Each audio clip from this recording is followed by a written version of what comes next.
It's a story about medicine. Not human medicine, but medicine for pets. Join me on my podcast journey of Memoirs of an Animal Medic. Hear the crazy, funny, thrilling, yet true adventures I've experienced in over 20 years as an animal medic on an actual animal ambulance. Here we go. Episode 3. What a sweet send-off. It's been 4 years since I did my first ride-along. It seems like so many moons ago. Now here I am, living in upstate New York. Got a wife and a brand new baby daughter at home waiting for me. Tonight is my last night. My wife and child are waiting, and my wife is having our second child. We decided to move back to California. We both have had enough of this cold weather. I feel a sense of sadness and hopeful anticipation.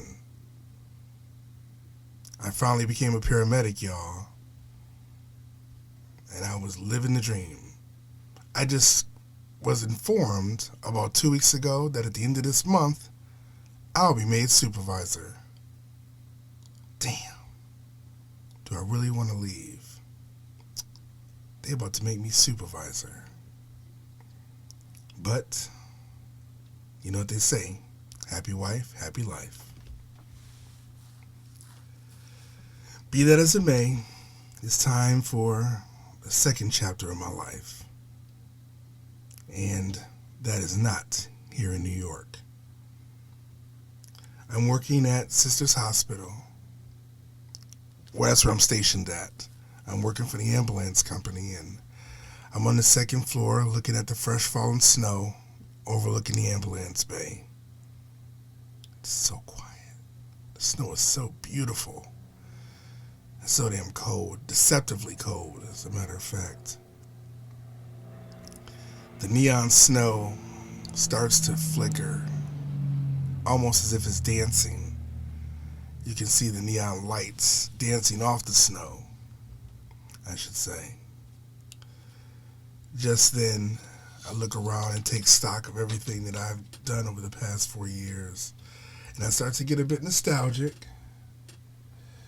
but I remind myself the best is yet to come.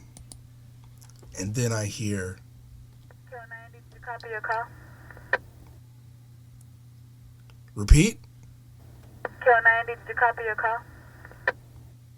I let them know I didn't. I guess I kind of zoned out. Turns out we have a code 3 call for a baby choking. I hate pediatric calls. Damn it, man. Now that I'm a father, pediatric calls just hit a little too close to home. We jump in the ambulance, and away we go.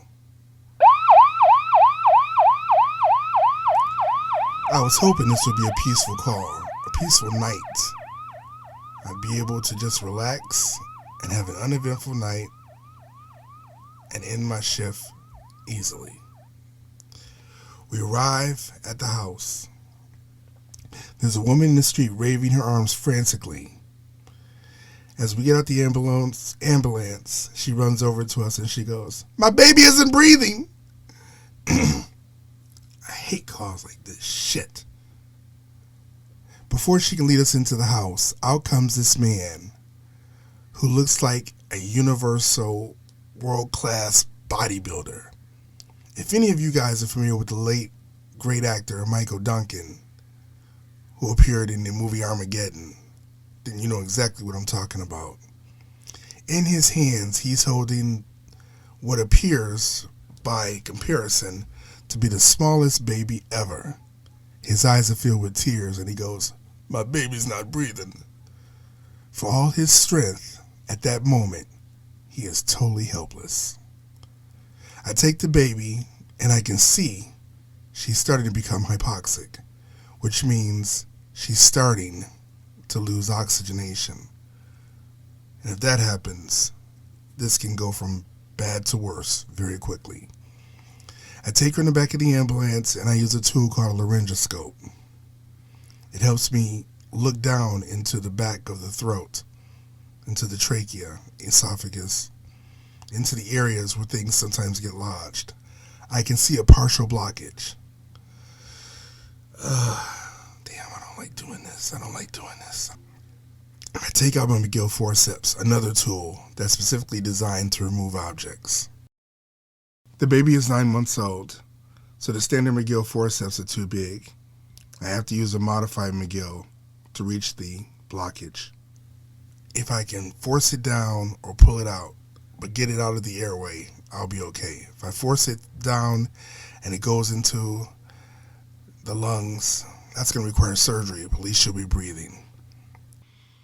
As I visualize the airway, I can see it looks like possibly some sort of Lego that's partially blocking the airway.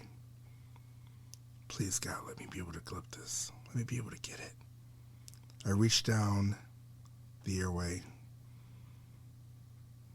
and grab onto it. Thank you, God. I'm able to bring it back up and out of the airway. She starts to cry.